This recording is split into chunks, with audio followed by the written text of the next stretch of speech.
Você pode tomar o seu lugar e abrir a sua Bíblia em Apocalipse, capítulo 2, do verso 12 ao verso 17.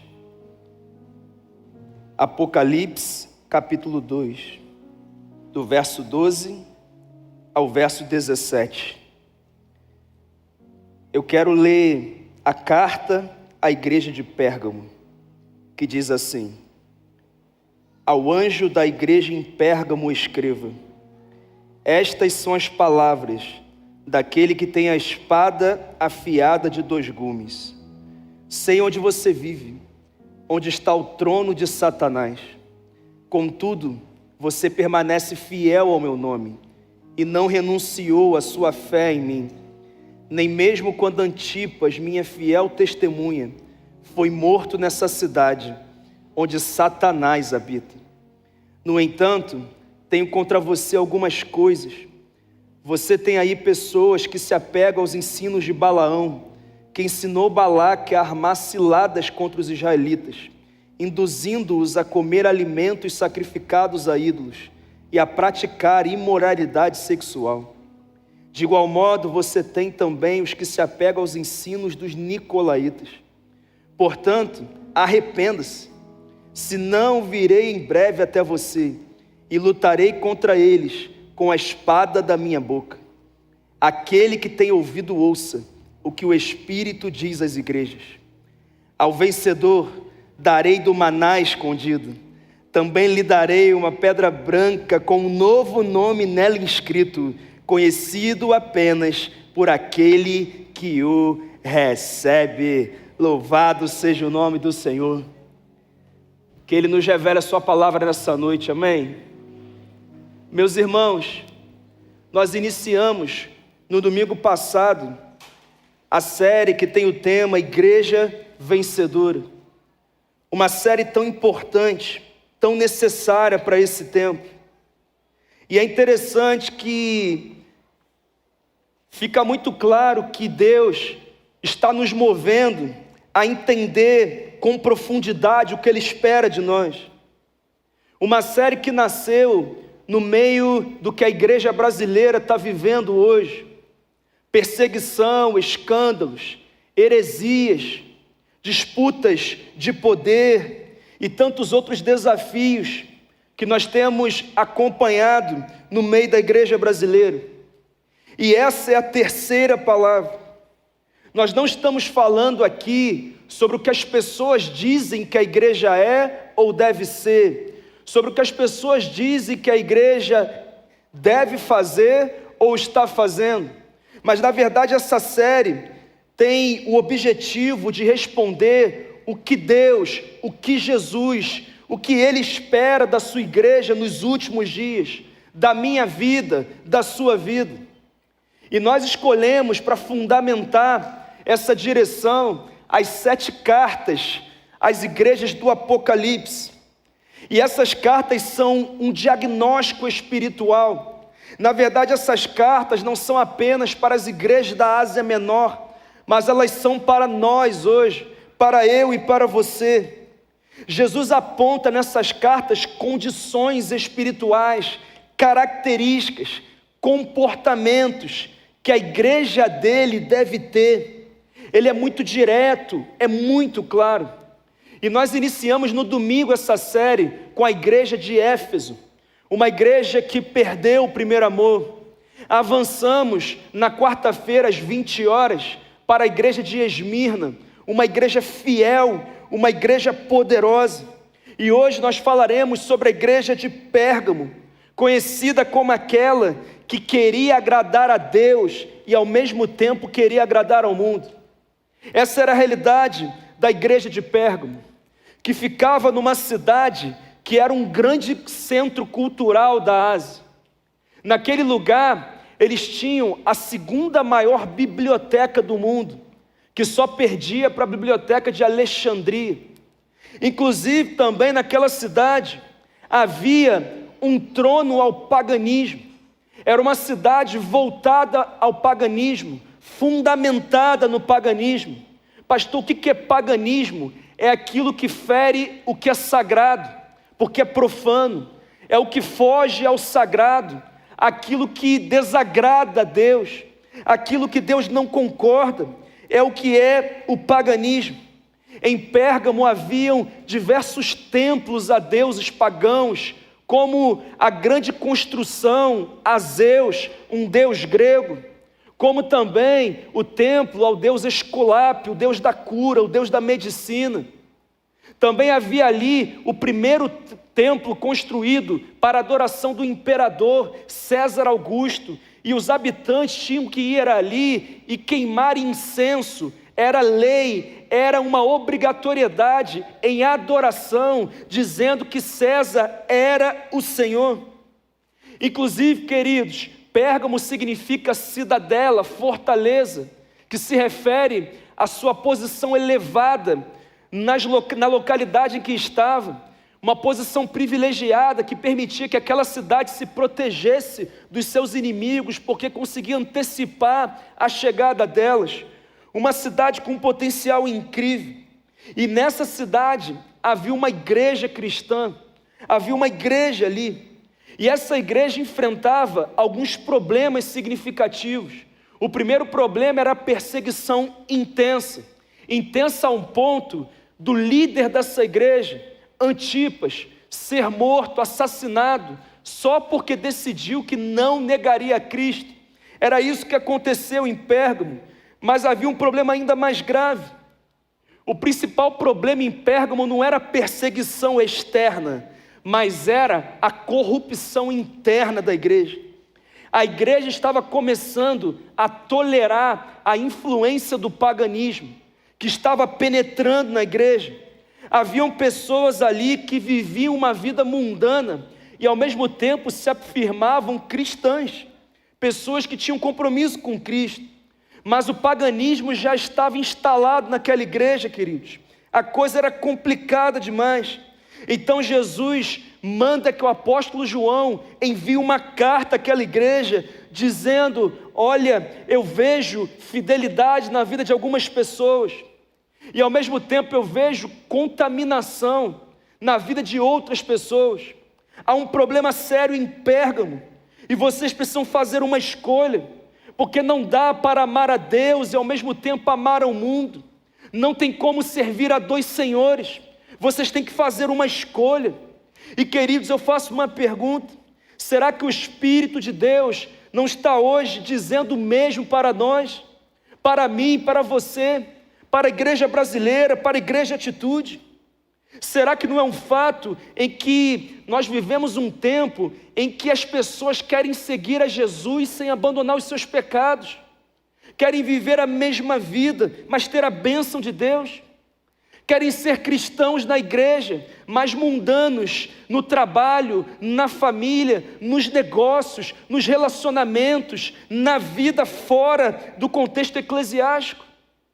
Cristãos no domingo na igreja, mas mundanos na internet? Será que no meio da igreja algumas pessoas têm se mantido fiéis e outras estão brincando com o pecado? É uma pergunta que nós temos que responder hoje. A grande pergunta que nós vamos responder nesse sermão é: será que nós estamos vivendo um evangelho puro? Ou será que estamos vivendo um evangelho misturado com outras coisas que não são evangelho? Através dessa carta à igreja de Pérgamo, nós vamos aprender, entender algumas características sobre a verdadeira igreja vitoriosa. E a primeira característica que eu encontro aqui é que a igreja vitoriosa sabe que a palavra de Deus é a única verdade absoluta.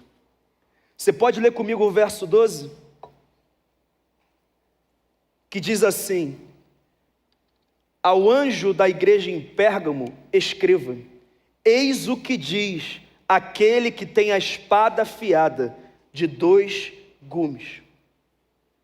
Eu comecei no primeiro sermão explicando para a igreja que em cada carta Jesus se apresenta de um modo específico que atende à necessidade momentânea daquela igreja.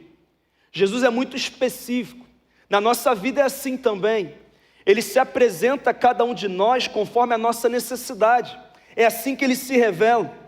Por exemplo, para Éfeso, ele se apresentou como aquele que anda no meio dos candelabros, no meio da igreja, uma igreja que havia perdido o primeiro amor, tinha culto, tinha doutrina, tinha serviço, mas não tinha amor genuíno por Cristo. E Jesus diz: ei, eu estou no meio da igreja, vocês não estão nem percebendo. Eu estou esperando ser adorado, vocês não estão nem percebendo. Então, ele também segue agora em Pérgamo para uma apresentação muito importante. Ele se apresenta como aquele que tem a espada afiada de 2 gumes, porque a igreja estava sendo corrompida, influenciada por doutrinas de demônios, doutrinas de homens, e a sua moral estava sendo comprometida. E querido, espada na Bíblia tem algumas conotações, e as principais são, por exemplo, lá em Isaías 11:4 e Apocalipse 19:15, que a espada de Deus é usada para julgar as nações, para corrigir o povo. Mas a representação mais importante da espada na Bíblia é o que o autor de Hebreus diz em Hebreus 4:12, porque ele diz que a palavra é a espada de Deus que divide entre verdade e engano. Ele diz que é quando eu tenho contato com a Bíblia que eu sei de fato o que é verdadeiro e o que é enganoso. Em Hebreus 4:12 ele diz: porque a palavra de Deus é viva e eficaz, e mais afiada do que qualquer espada de 2 gumes, penetra até o ponto de dividir alma e espírito, juntas e medulas, e julga os pensamentos e intenções do coração. O que Jesus estava dizendo para a igreja de Pérgamo é o seguinte: vocês podem estar numa cidade de relativismo, de muitas verdades, de paganismo, mas eu quero afirmar com todas as palavras necessárias: eu sou a única verdade absoluta. Eu sou aquele que tem a espada afiada de 2 gumes. Sou eu que sei o que é verdade. E queridos, Pérgamo estava cercada, fundamentada no relativismo. Tantos templos pagãos, onde cada um adorava o Deus que queria.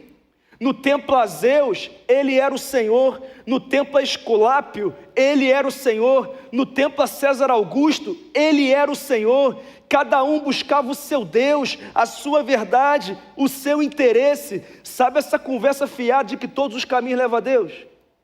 Sabe essa história que o que importa é ser uma pessoa boa, ter uma religião que vai dar tudo certo? Sabe essas coisas que vão sendo reproduzidas como se fossem verdades, mas que na verdade não são verdades? É sobre isso que Jesus está falando. Na verdade, queridos, o maior problema não era o paganismo no meio da cidade, o paganismo no meio das pessoas da cidade. O problema é que o paganismo tinha entrado na igreja. O povo crente se tornou um povo pagão, tolerante, conivente com o pecado, e começaram a misturar a verdade absoluta de Deus com as verdades do mundo. Então o que Jesus fez? Ele foi direto, ele deu uma carteirada. Ele disse: tem um monte de conversa fiada aí, né? Tem um monte de Deus que estão levantando aí, estão fazendo tempo para todo mundo. É isso aí? Mas deixa eu falar uma coisa: eu sou o único que tem a espada afiada de 2 gumes. Eu sou a única verdade absoluta. Eu sou o alfa, eu sou o ômega, eu sou quem começou, eu sou quem vai terminar. Sou eu que estou mandando na história. Eu estou no trono, eu sou o Deus verdadeiro. Não tem outro. E vocês precisam entender isso. Sou eu que dito o rumo da história. Pode ter trono de Satanás em Pérgamo, mas quem está sentado no trono que rege a história sou eu. E se tem uma verdade, essa verdade é minha palavra. A espada de 2 gumes. Pastor, por que é tão importante falar sobre isso? Porque você há de concordar comigo que nós estamos na era da relativização da verdade. Nós estamos numa geração que defende o relativismo com toda a sua força. É a realidade do mundo hoje. O que as pessoas dizem hoje? Tudo é relativo, porque não existem verdades absolutas. É o que nós ouvimos. Na verdade, queridos, a ordem que rege esse mundo quer te convencer que não há um padrão, não há um norte, não há um parâmetro. Você pode fazer o que quiser, você pode ser o que quiser, você pode viver a tua vida sexual como você quiser, você faz o que der na cabeça e está tudo certo. Se houver um Deus, Ele que te aceite e não te puna. Se houver céu e inferno, esse Deus que diz que é amor, não vai mandar ninguém para o inferno. Então você vai vivendo do jeito que você quiser. Siga o seu coração, siga a sua cabeça, siga as suas vontades, siga as suas preferências. O que você sentir que tem que fazer, faça. É o que está acontecendo. Outro dia eu vi um influencer cristão dizendo para milhares de pessoas assim: Deus jamais permitiria que você visse algo que gerasse desejo em você e você não pudesse possuir isso. Jamais Deus faria isso. Se o desejo está aí, faz o que você quiser. Deus tem para você. Irmão, quando o mundo vive isso, tudo bem. Agora a igreja? E o crente acreditando nisso? Isso é muito sério, irmãos. Na verdade, queridos, ele está dizendo que não há um parâmetro, não há uma verdade. Você quer viver tua vida sexual do jeito que você quiser, viva. Se você quer devolver na mesma moeda, devolva. Se você não quer perdoar as pessoas que te machucaram, quer viver uma vida amargurada porque eles não merecem perdão, viva. Se você não quer viver uma vida correta, não viva. Se você quer puxar o tapete dos outros, puxe. Se você quer mentir, minta. Se você quer encher a cara, encha. Se você quer fumar alguma coisa, fume. Se você quer fazer o que for, você pode fazer. É o que o mundo está dizendo. Porque todo mundo é filho de Deus. Porque todos os caminhos levam a Deus. Vai dar tudo certo. Irmão, deixa eu te falar uma coisa. O que eu estou falando aqui está te assustando ou você está vendo isso acontecer? É ou não é verdade? E sabe qual é o objetivo desse conceito do inferno chamado relativismo?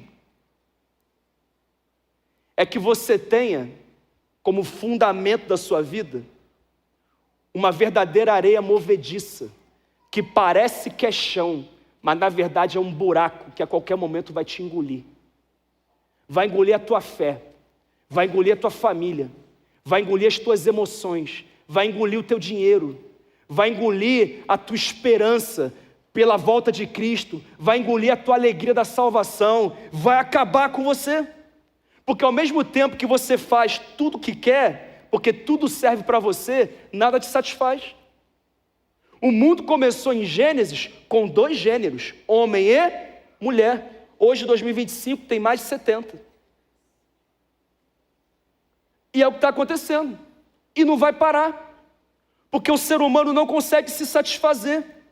É por isso que Jesus se revela a essa igreja como aquele que tem a espada afiada de 2 gumes saindo da sua boca. Ele está dizendo que é a palavra de Deus, a única verdade absoluta. O que ele está dizendo é: vocês precisam de Bíblia, sã doutrina, palavra, profundidade, escola do avivamento, 9 horas da manhã, domingo. Tem que ter zelo pela palavra, tem que conhecer a palavra.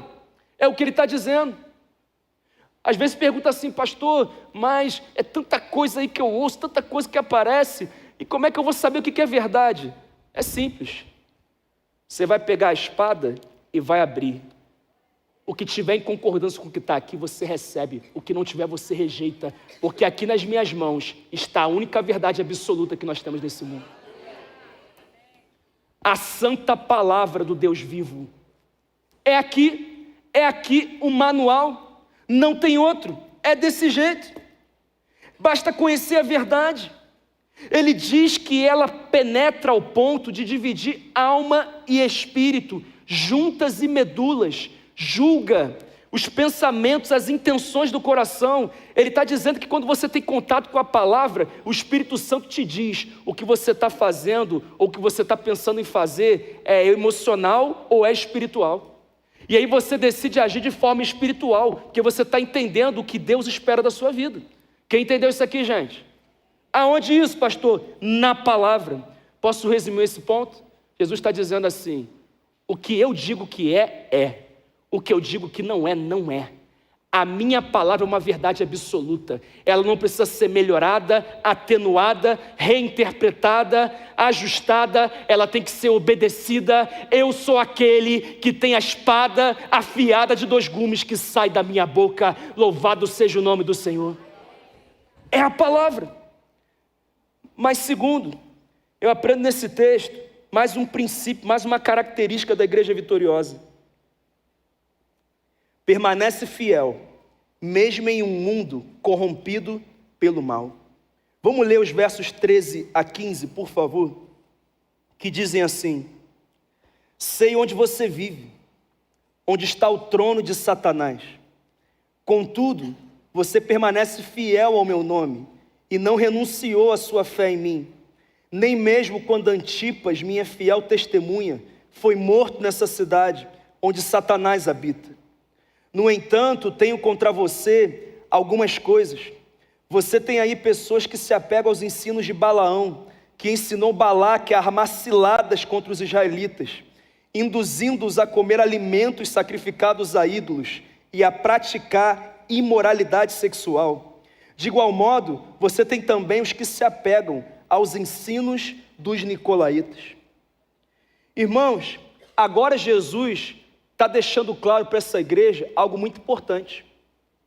Ele conhece a realidade daquela igreja. Ele conhece a realidade da cidade, da igreja, em que aquela igreja está posicionada. Ele está dizendo: olha, eu sei onde vocês vivem. Eu sei que a coisa em Pérgamo é feia. Eu sei que vocês vivem onde está o trono de Satanás. Pastor, o que é isso? Isso é literal? Muitos focam em entender essa afirmação de Jesus como sendo apenas referente aos diversos templos pagãos naquela cidade. Tronos a Satanás. É claro que também são representações do governo de Satanás naquele lugar. Mas na verdade eu queria que você tivesse um entendimento mais profundo.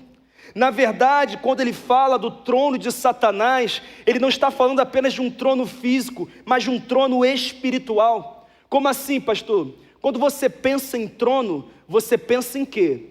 Em rei. Quando você pensa em rei, ele é aquele que faz o quê? Na cidade, no lugar, ele governa.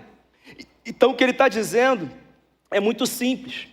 O que eu estou dizendo para vocês é que Satanás não está de pé se movendo pela cidade, mas ele está tão confortável que ele encontrou um trono para sentar.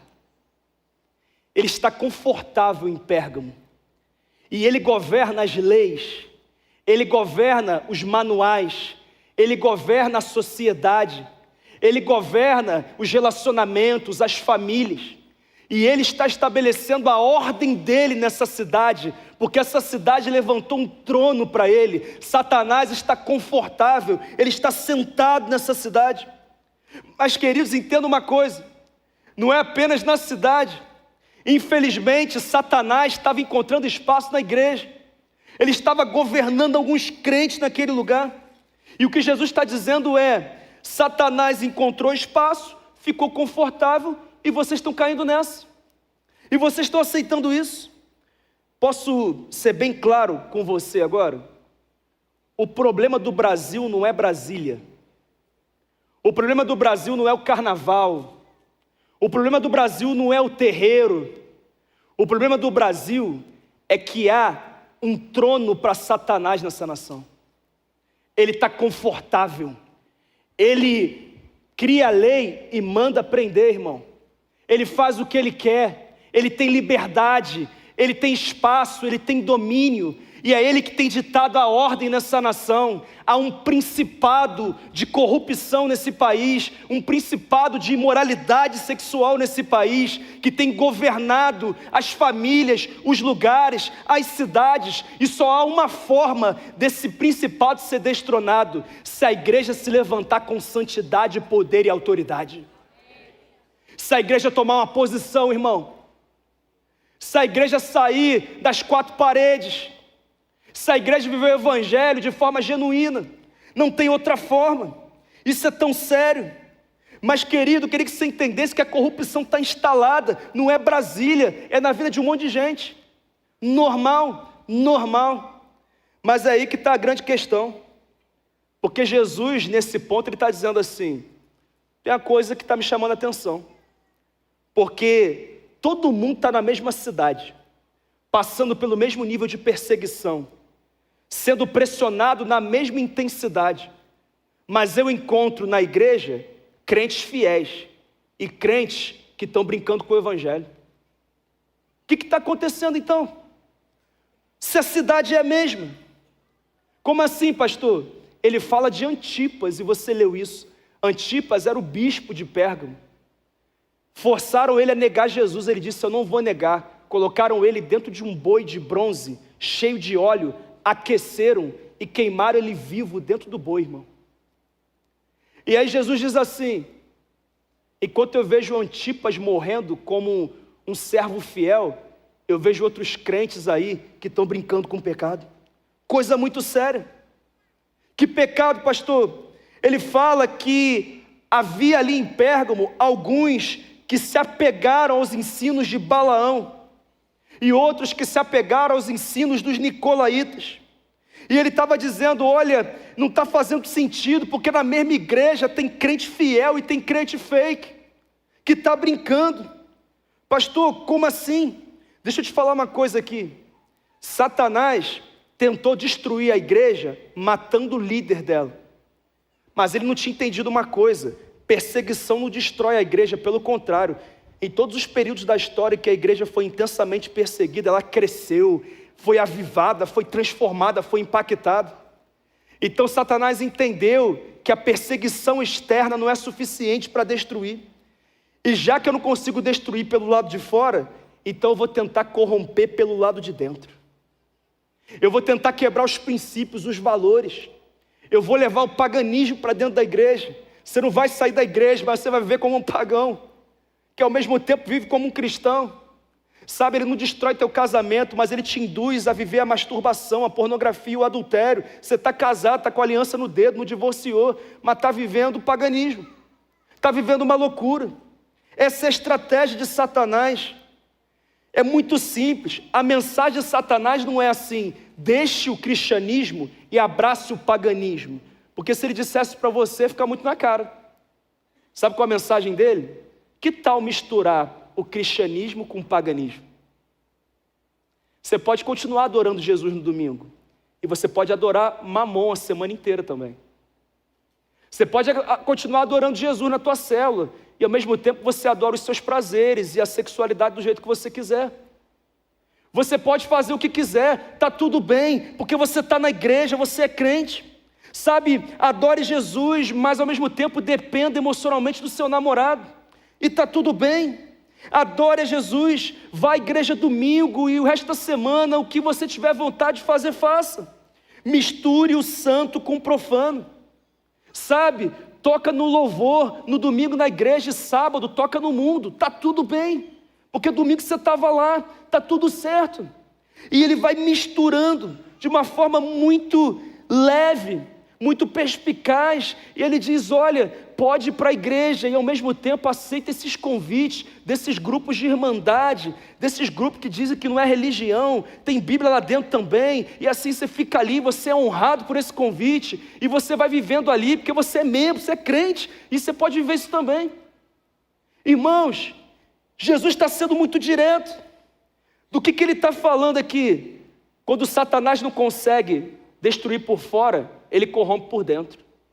E por isso ele diz, olha, tem gente aí apegada aos ensinos de Balaão. Quem foi Balaão?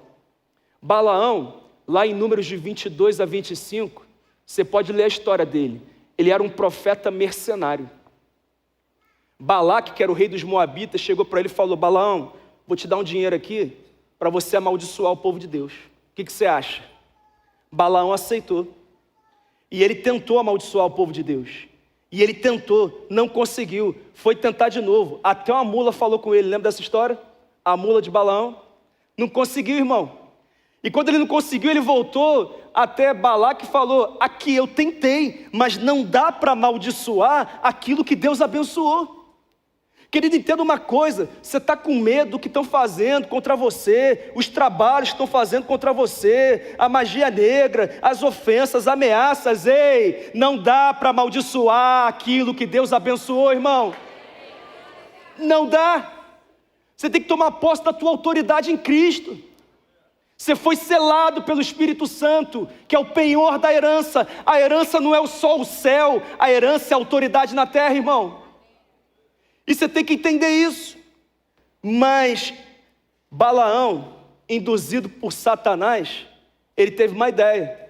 Ele falou, do lado de fora não está dando não, então eu vou corromper pelo lado de dentro. Ele falou assim, Balaque, faz o seguinte, pega as melhores mulheres moabitas e coloca próximo aos homens israelitas.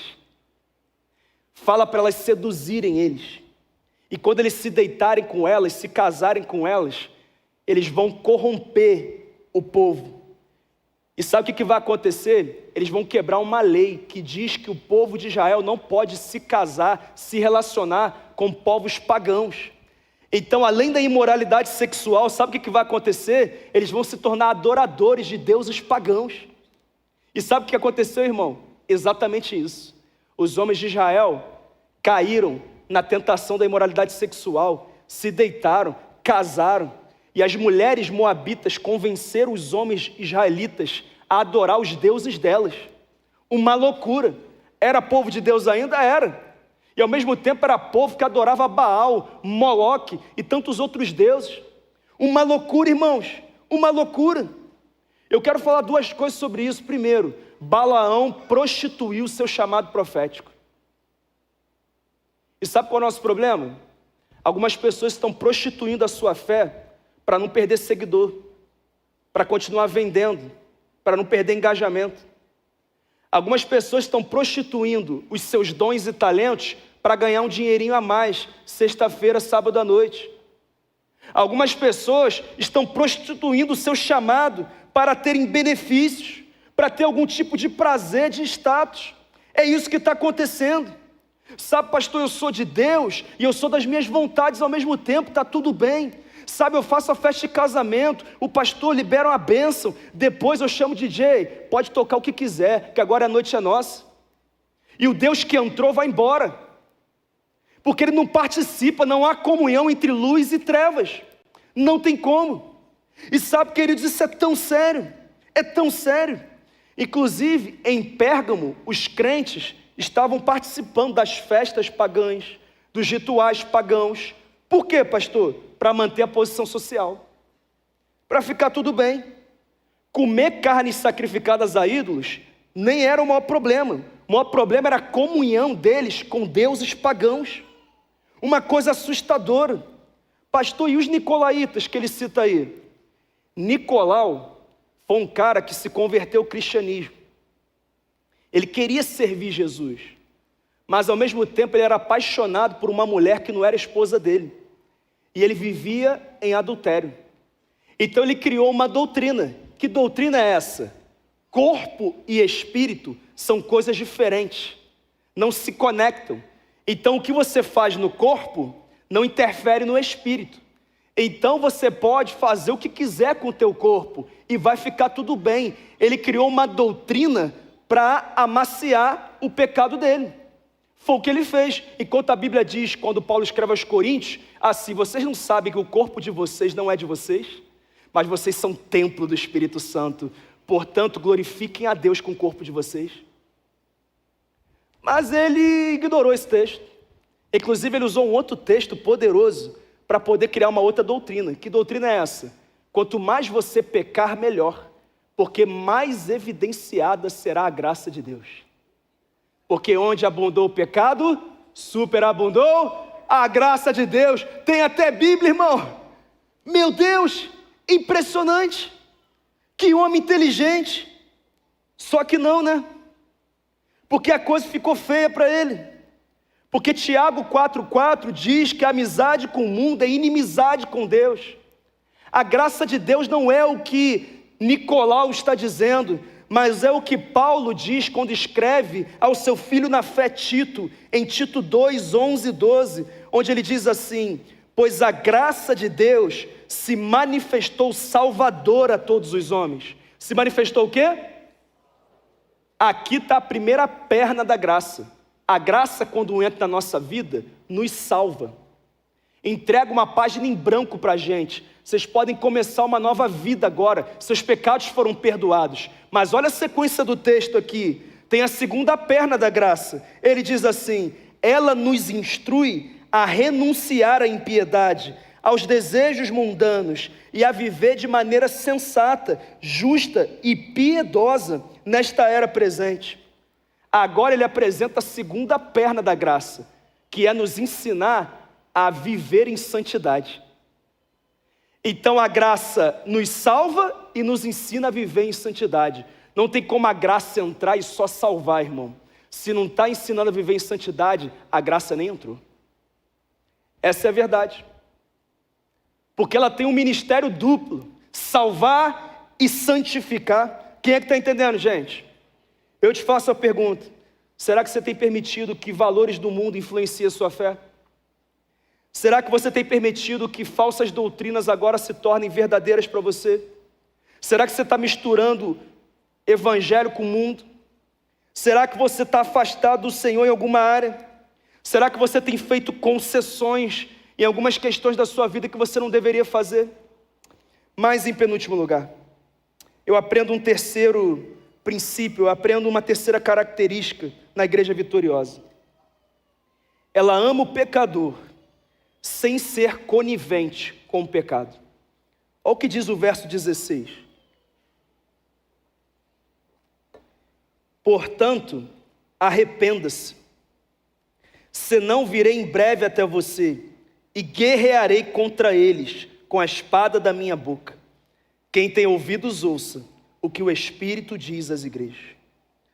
Meus irmãos, eu vou dizer uma coisa, esse ponto aqui, ele é importante demais para a igreja. Por quê, pastor? Porque a igreja de Pérgamo não era composta apenas daqueles que estavam apegados aos ensinos de Balaão e aos ensinos dos nicolaítas. A igreja de Pérgamo também era composta por crentes que não estavam apegados a esses ensinos, mas estavam vendo seus irmãos se apegando e eram omissos em confrontá-los a respeito do pecado. Então Jesus faz uma crítica dupla. Ele diz, tem gente pecando nessa loucura dos ensinos de Balaão e Nicolau, mas também tem gente que está pecando porque não exorta, não confronta, porque tem sido tolerante. O problema aqui era a tolerância com o erro, não havia confronto. E queridos, nós estamos numa geração em que não pode confrontar, pai não pode confrontar filho, mãe não pode confrontar filho, professor não pode confrontar aluno, pastor não pode confrontar membro de igreja, líder de célula não pode, porque senão perde popularidade, perde membro, perde engajamento. Está numa era estranha demais, irmãos. Umas coisas muito complicadas estão acontecendo. Mas Jesus não está repreendendo apenas quem peca, mas também quem não corrige o erro. Querido, eu queria que você entendesse isso. O arrependimento não é apenas para quem está na prática do pecado, mas é para quem tem sido omisso diante do pecado no seu ambiente, na sua casa, na sua célula, na sua igreja, no seu ambiente de trabalho. É sobre isso. Jesus estava dizendo que a liderança de Pérgamo era uma liderança omissa. E por isso Jesus diz, se arrependam dos seus pecados. Comecem a corrigir quem está errado, porque se vocês não fizerem isso, eu mesmo farei, eu guerrearei contra eles, com a espada afiada de 2 gumes que sai da minha boca, eu mesmo farei, eu, Jesus, guerrearei contra eles, eu vou expor o pecado, eu vou tirar o brilho do meu poder, eu vou trazer às claras a verdade. Querido, você sabe, você já viu assim, quando aparece um escândalo do nada nos lugares aí? E diz assim, Satanás se levantou. Irmão, Satanás não se levantou não, ele estava sentado, ele estava confortável. E Jesus, por amor à igreja, Jesus, por amor à família, ele expõe o pecado para que haja arrependimento, ou para que haja o encerramento de um ciclo de iniquidade. Jesus interfere. Nem tudo que é escândalo foi o diabo que provocou, ele só aproveitou a onda, irmão. E que o Senhor nos livre de viver isso na nossa vida, nessa igreja, em qualquer lugar que nós estivermos, em nome de Jesus. É por isso que a palavra é pregada, é sobre isso, conforto com o pecado. Sabe, queridos, Jesus confrontou os únicos 2 tipos de pecados que existem na Bíblia. Quais são, pastor? O pecado de comissão, que é fazer o mal, fazer o que é errado, e o pecado de omissão, que é deixar de fazer o bem, deixar de fazer o certo. Eu sei que está errado, mas eu não me posiciono, eu não corrijo, é sobre isso. E querido, Câmeras em mim, por favor, aqui. Sobre o pecado de comissão, que é fazer o que é errado, eu quero falar com você. Se você está hoje na prática de algum pecado, por favor, se arrependa hoje. Por favor, mude de vida hoje. Por favor, reconheça o seu pecado hoje. Abandone ele hoje. Acerte tua vida com Deus hoje, por favor, eu te peço isso. Na verdade, não sou eu que estou pedindo, é Jesus que está falando com você. Acerta a tua vida. Se você tiver dificuldade, porque às vezes você não sabe como vencer, peça ajuda. Peça ajuda. Você está numa igreja. Você não está apenas num culto, você está numa família de fé, num ambiente espiritual. Nós não estamos aqui para te acusar, nós estamos aqui para te ajudar. Você tem líderes, você tem discipuladores, você tem pastores, você tem uma liderança acessível que pode te ajudar. Peça ajuda. Mas por favor, não permaneça em pecado consciente. Se livre dessa iniquidade, se arrependa em nome de Jesus, por favor. Eu te garanto, não vai dar certo, não vai funcionar, não vai dar certo. E sabe, queridos, essas 2 próximas semanas serão as semanas dos discipulados aqui na igreja. Procura teu discipulador, tua discipuladora, peça ajuda. Procura os líderes da igreja, marca gabinete, busca ajuda. Por favor, acerte a sua vida.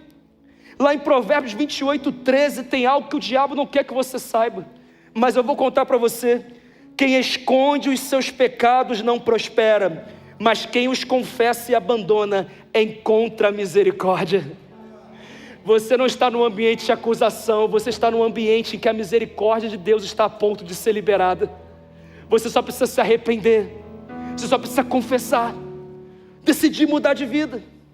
Ah, pastor, mas eu estou bem demais, não tem nada a ver comigo não. 1 João 1:8 e 9 diz: se afirmarmos que não temos pecado, enganamos a nós mesmos e a verdade não está em nós. Se confessarmos os nossos pecados, Ele é fiel e justo para perdoar os nossos pecados e nos purificar de toda injustiça. Toda.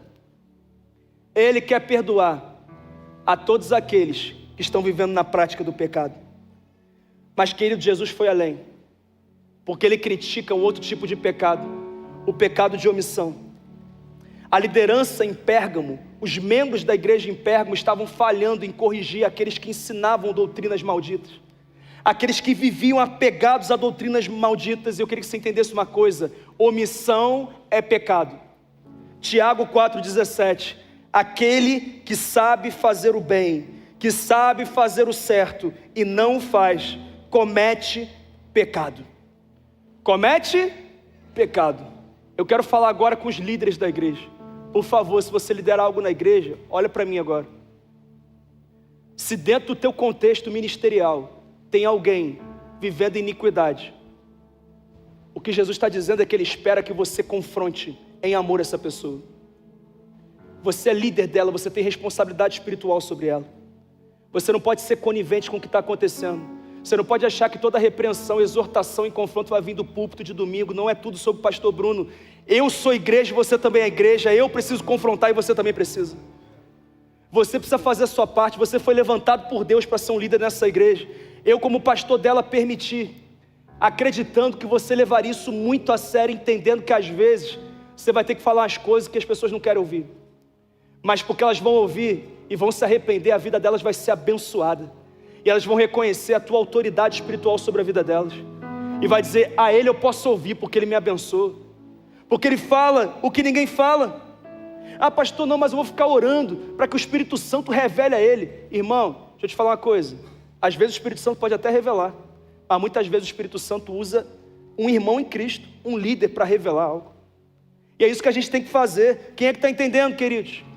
Sabe qual é o problema de hoje? As pessoas têm medo de confrontar o erro, com medo de ofender, de ser inconveniente. Irmão, você ser um instrumento de Deus para mostrar para uma pessoa que ela está se afastando de Deus e conectá-la de volta ao Evangelho, à presença de Deus, às promessas de Deus. Isso não é ser inconveniente, não. Isso é ser uma bênção na vida dessa pessoa. Que coisa importante de ser falada sobre a igreja brasileira. Pastor, nem sei como fazer isso. Peça ajuda. Se você lidera algo, faça isso, querido. Não seja omisso, por favor. Inclusive você que é membro, a mesma coisa. Porque essa direção não é para os líderes da igreja, é para a igreja. Às vezes você não está liderando nada, mas você está vendo algo que está errado na vida de alguém. Seja um instrumento de Deus para dizer: ei, toma cuidado com isso. Por favor, mude de vida. Pecado não confrontado na igreja gera insensibilidade espiritual. Uma igreja que não corrige o erro perde a sua autoridade no mundo espiritual. E Jesus está dizendo que se a igreja não corrigir, Ele mesmo trará juízo. Ele mesmo fará isso. Ah, queridos, pastor, mas como é que eu realizo essa correção? Primeiro com mansidão. Em Gálatas 6, Paulo diz, no verso 1, irmãos, se alguém for surpreendido em algum pecado, vocês que são espirituais deverão restaurá-lo com mansidão. Com mansidão por quê, pastor? Porque ninguém aqui é melhor do que ninguém. Não é porque eu tenho vitória em alguma área que você não tem, que eu sou melhor que você. Eu sou uma ponte para você também ter vitória. Então nós falamos com amor, com paciência, com zelo. Porque essa é a essência do Senhor na gente. Com mansidão e com firmeza. 2 Timóteo 4:2, pregue a palavra, esteja preparado a tempo e fora de tempo, corrija, repreenda e encoraje com toda a paciência e doutrina. Firmeza, tem que ser falado. Não pode haver omissão no meio da igreja. Sabe, queridos, os líderes precisam confrontar em amor, com firmeza, com mansidão, mas precisa haver o confronto. Hoje de manhã uma irmã falou: pastor, saí do culto e já fui falar com uma pessoa. E ela me agradeceu e se arrependeu na minha frente, pastor. Eu falei: glórias a Deus, louvado seja o nome do Senhor. Amém. Você que é membro, a mesma coisa. E deixa eu falar uma coisa com os pais aqui, pai e mãe. Preste atenção aqui. Confronte os pecados do seu filho. Não seja conivente. Não diga que ele não vai mudar. Seja direto. Nossos filhos não podem achar normal mentir. Não pode achar normal viver em imoralidade sexual. Não pode achar normal ter perfil fake, onde faz as coisas que ninguém está vendo. Não pode achar normal falar mal dos outros. Não pode achar normal não vir à igreja domingo. Outro dia a pessoa falou: pastor, estou com os problemas com meu filho e minha filha. E assim, não estou conseguindo levá-los assim para a igreja, está complicado. Como é que eu faço? Eu perguntei assim: você quer que eu te responda mesmo? Ele quer. Falei: então lá em casa, enquanto eu pagar as contas, quando eu quiser que esteja na igreja, vai estar na igreja, irmão. Lá em casa, enquanto eu pagar os boletos, os princípios e valores que vão nortear, vão ser a palavra, vão ser os da palavra. Lá em casa tem esse negócio de namorada dormir no quarto com ele, não. Tem hora para chegar, a coisa está certa, tem que viver em santidade, tem que amar Jesus, servir na igreja, vai aprender comigo, vai aprender lá em casa, vai ser assim. Ah, pastor, mas eu não posso obrigar. Se tem uma vacina que se ele não tomar, teu filho pequeno, ele vai morrer, e ele fala que não quer tomar, você não vai dar não? Por que você vai dar? Que você está com medo de quê? Dele morrer. Irmão, sabe qual a maior morte que a gente tem que temer? É a morte eterna no inferno. Aí para essa morte a gente diz: ah, eu não posso obrigar, ah, eu tenho que tomar cuidado, não posso forçar. Irmão, a minha casa vai para o céu, eu estou decidido a levar minha casa para o céu, eu vou fazer o que eu tiver que fazer, essa é a minha responsabilidade, é a minha missão e é a sua também, amém? Confronte o pecado na sua casa, não seja conivente, é o nosso papel, é o nosso papel. O silêncio da igreja diante do pecado não é neutralidade, é cumplicidade. Mas deixa eu falar uma coisa importante aqui. Se Deus pega pesado assim com a igreja dele, imagina com o ímpio, irmão. Imagina com quem não quer viver o evangelho. Nós temos que pensar nisso, sim ou não? Mas em último lugar, o juízo de Deus nunca vem antes da misericórdia. Mas se a misericórdia for rejeitada, o juízo é inevitável. Todos nós aqui nessa noite temos a chance de nos arrependermos. Todos nós temos essa chance. Às vezes as pessoas falam assim: pastor, mas todo domingo é só lapada, sua palavra é só lapada, pastor. Eu saio com o lombo doendo, pastor, é complicado. Pastor, você não tem medo de perder membro, não. Irmão, posso dizer um medo desesperador que eu tenho? De eu pregar algo que Deus não concorda e você ser enganado. De eu te instruir errado, a conduzir a tua família para o céu. Eu tenho medo desesperado, irmão. Eu tenho medo desesperado de eu me tornar um atenuador da verdade. Alguém que vai vindo pelas beiradas, que não fala a verdade, você vai sendo enganado, e quando você chega no céu, e Jesus fala, por que você não viveu isso? Você fala assim, porque o pastor Bruno disse que eu não precisava. Sabe, querido, é por isso que todo domingo eu prego como se fosse a minha última pregação, como se fosse a minha última chance de falar a verdade para você, para que você ame a verdade, para que você viva a verdade, para que você abrace a verdade, para que você vá para o céu comigo, irmão, para que a gente more junto nas moradas celestiais que o Senhor tem para a gente. Esse é o medo que eu tenho, irmão. É por isso, irmão, que são muitas horas para preparar, porque eu não aceito errar na pregação da palavra. Eu preciso ser um instrumento correto do Senhor para a sua vida. É por isso. Depois a gente toma um açaí ali e fica tudo bem. Fica tudo certo. Você paga, né? Que para pagar para todo mundo vai ser difícil. Mas em último lugar, eu aprendo aqui nesse texto que a igreja vitoriosa ouve a Cristo e é honrada por Ele. Olha o verso 17. Quem tem ouvidos, ouça o que o Espírito diz às igrejas. Aquele que vencer, darei do maná escondido. Também lhe darei uma pedra branca com um novo nome escrito nela, conhecido apenas por aquele que a recebe. Querido, até agora foi só lapada, né? Mas agora eu vou encerrar com as promessas do Senhor para a igreja vitoriosa. Sempre que ele termina a carta, ele libera as promessas. E eu quero falar sobre elas, porque tem gente que acha que o evangelho é só perder. Irmão, o evangelho é tão poderoso que o que a gente perde nem se compara com aquilo que a gente ganha. Nem se compara. E ele diz, quem tem ouvidos, ouça o que o Espírito diz às igrejas. Ao que vencer, ao vencedor eu darei duas coisas.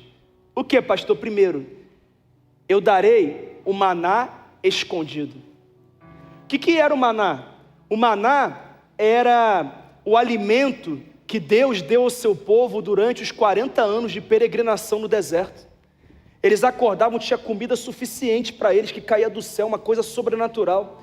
Eles pegaram um pouco desse maná, debaixo da ordem de Deus, colocaram no pote e colocaram dentro de quê? Da arca da aliança. O maná escondido, esconderam. O que significa isso? O que Jesus está dizendo é que para aquele que perseverar, aquele que andar em santidade, aquele que abraçar a vontade e a verdade, aquele que buscar uma vida de intimidade com Ele, Ele dará o maná escondido, Ele dará riquezas, bênçãos, milagres, direções, respostas, revelações, que aqueles que não tiveram compromisso com Ele não terão. Ele está falando de acessar coisas que estão escondidas por Ele, e que só vão ser acessadas por aqueles que têm um compromisso genuíno, profundo com Ele. Sabe aquelas pessoas que dizem assim, eu estou um tempão na igreja, aconteceu isso na vida de fulano, na vida de ciclano, mas na minha vida não acontece. Talvez não aconteça porque você não tem o mesmo comprometimento e a busca por Deus que ele tem.